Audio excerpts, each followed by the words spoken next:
యేసుక్రీస్తు నామములో మీ అందరికీ ఉదయకాలపు శుభాలు తెలియజేయుచున్నాను. ఈరోజు దేవుడు మనకు అనుగ్రహిస్తున్న అతి శ్రేష్టమైన వాగ్దానము ద్వితీయోపదేశకాండము 26వ అధ్యాయము 19వ వచనాన్ని చదువుకుందాము.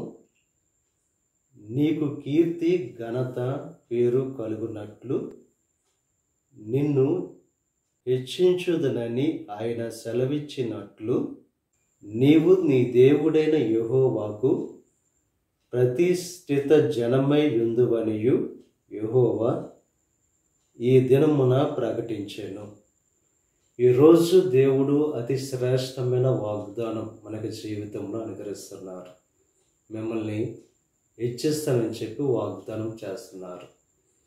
దేవుని చేత ఎప్పుడైతే హెచ్చింపబడతామో మనకు కీర్తి ఘనత పేరు అనేది కలుగుతుంది.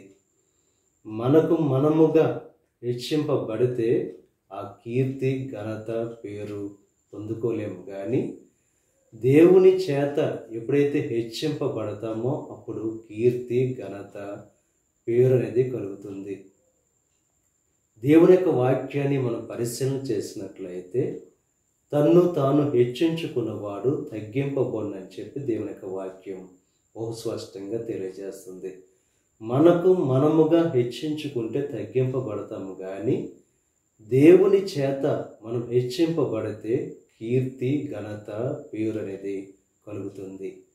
దావీదు దేవుని యందు భయభక్తులు కలిగిన వాడుగా ఉన్నాడు కనుక దేవుని చేత హెచ్చింపబడ్డాడు కనుక కీర్తి ఘనత పేరు అనేది దావీదునకు కలిగింది. ఈ ఉదయకాల సమయంలో కీర్తి ఘనత పేరు మనం పొందుకోవాలంటే దేవుని చేత హెచ్చింపబడే వారముగా మనం ఉండాలి. దేవుడు ఎవరిని హెచ్చిస్తాడంటే ఆయన మాట శ్రద్ధగా విని ఆయన ఆజ్ఞలను అనుసరించి ఎవరైతే జీవిస్తారో వారిని దేవుడు భూమి మీద ఉన్న సమస్త జనముల కంటే హెచ్చిస్తారని చెప్పి వాగ్దానం చేస్తున్నారు. కనుక అటువంటి గొప్పతనం, అటువంటి కీర్తి ఘనత పేరు మనం సంపాదించుకోవాలంటే అది దేవుని ద్వారానే సాధ్యం. దేవుని చేత హెచ్చింపబడాలంటే ఆయన మాట శ్రద్ధగా వినేవారముగా ఆయన ఆజ్ఞలను అనుసరించి జీవించే వారముగా మనం ఉండాలి. ఎక్కువదే కాల సమయంలో దేవునికి లోబడేవారుగా ఉంటూ దేవుని యొక్క మాట శ్రద్ధగా వింటూ ఆయన ఆజ్ఞలను అనుసరించి జీవిస్తూ దేవుని చేత హెచ్చింపబడి కీర్తి ఘనత పేరు పొందుకోవాల్సిందిగా ప్రభు పేరట మిమ్మల్ని కోరుచున్నాను. దేవుడు మిమ్మల్ని దీవించి ఆశీర్వదించి ఆయన మిమ్మల్ని హెచ్చించి కీర్తి ఘనత పేరు మీకు కలుగు చేయునుగాక. ఆమేన్. ప్రార్థన చేసుకుందాం. పరిశుద్ధుడా, మహోన్నతుడా, సర్వశక్తిమంతుడైన యేసయ్య, ఈ ఉదయకాల సమయంలో అనుగ్రహించిన అతి శ్రేష్టమైన వాగ్దానాన్ని బట్టి నీకు స్తుతులు చెల్లిస్తున్నాం దేవా. మా జీవితాల్లో హెచ్చించేవాడు నీవే కనుక దేవా, నీ చేత హెచ్చింపబడితే కీర్తి ఘనత పేరు పొందుకుంటామని చెప్పి నీకు వాక్యం ద్వారా బహు స్పష్టంగా తెలియజేసావు.